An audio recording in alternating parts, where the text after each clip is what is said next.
Hello everyone, and welcome to my Days of Our Lives official. I hope everyone is having a wonderful day. Before we begin, please hit the subscribe button and give this video a thumbs up. According to spoilers for Days of Our Lives, Belle Black will grow more attracted to EJ DiMera in spite of his inflated ego and lengthy criminal history. Belle may find it enticing that EJ is a bad guy because she wants to try something different from the boring marriage she recently ended. Fans of DOL will witness Belle explore her wild side by allowing desire to run wild. Even though Belle has slept with EJ before, this time will seem fresh and passionate because she is no longer with Sean Brady.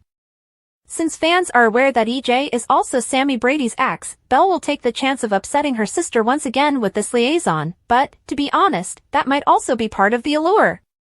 Belle will relax with EJ and simply enjoy herself for a while.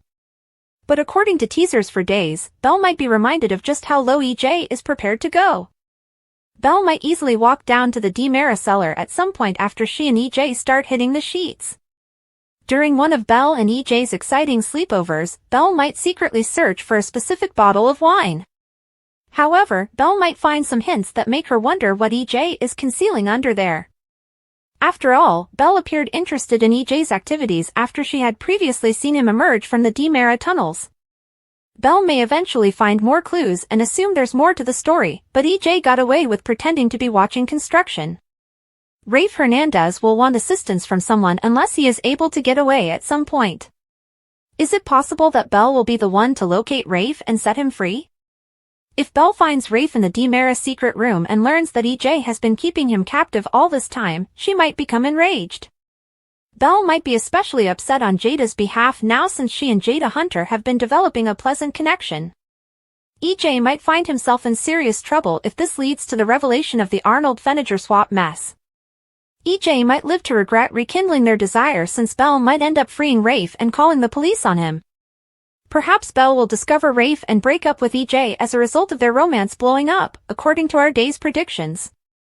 Keep checking back for any new developments regarding Belle's romantic life, as spoilers for Days of Our Lives indicate that she will need to choose a new romantic path. Abe understood that the show had to go on even if he didn't like how Johnny and Joy had harmed Chanel. Abe inquired as to whether he and Joy were romantically involved after Alex remarked on their real-life chemistry. Joy stumbled when she mentioned that Abe's response to Alex and Stephanie's relationship was the reason she hadn't spoken out. Because of the power imbalance between Alex and Stephanie, Abe thought the circumstance was unique. He wanted to know more about the two's personal relationship.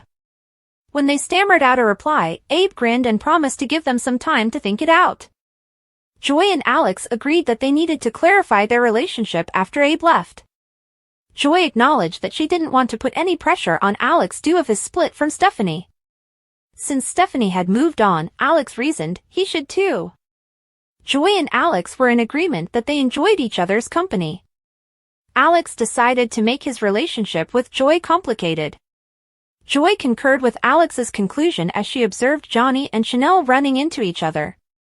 Chanel responded angrily when Joy came up to her, declaring that her sole purpose was to complete Faith's scenes. Chanel fiercely reaffirmed that her generosity was for Abe's benefit when Johnny attempted to thank her for agreeing to work her last day.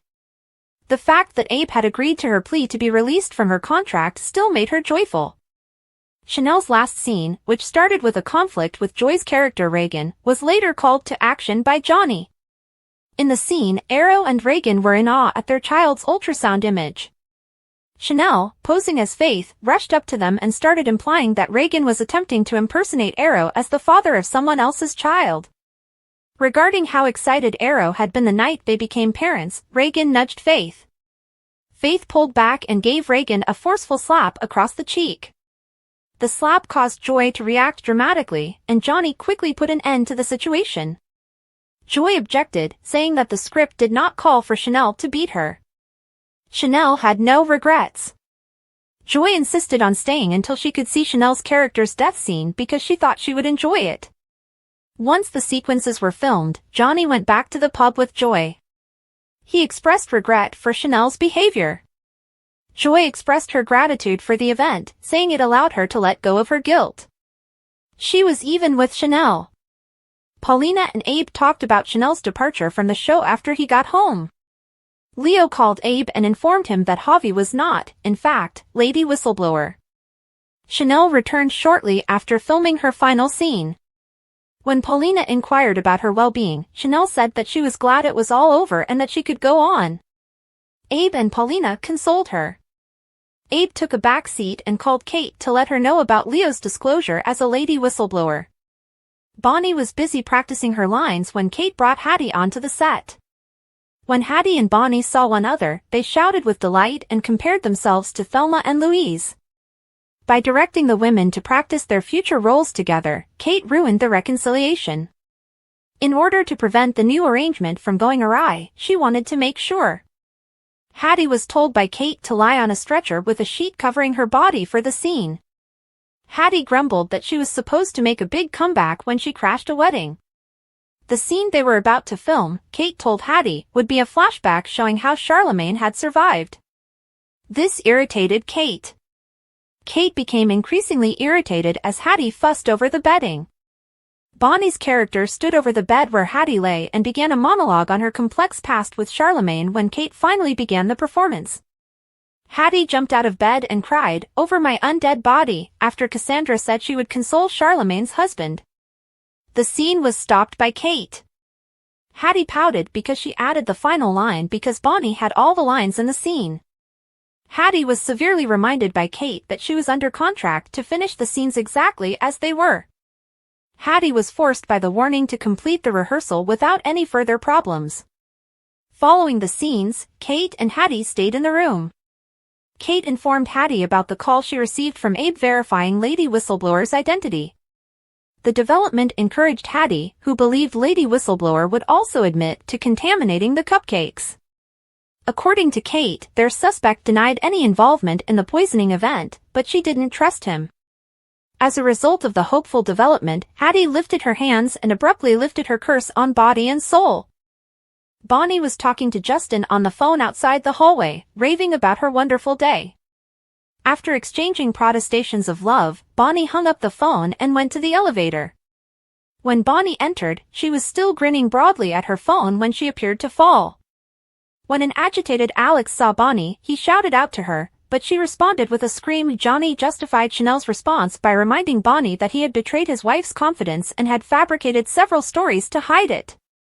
He then disclosed that since Chanel had resigned, there would be no conflict between her and Joy on set. Since Arrow and Faith were the most popular pair on the show, Bonnie was concerned about the effect. Johnny hinted that Arrow will most likely be obtaining a new romantic partner. Faith's farewell sequences would shortly be shot.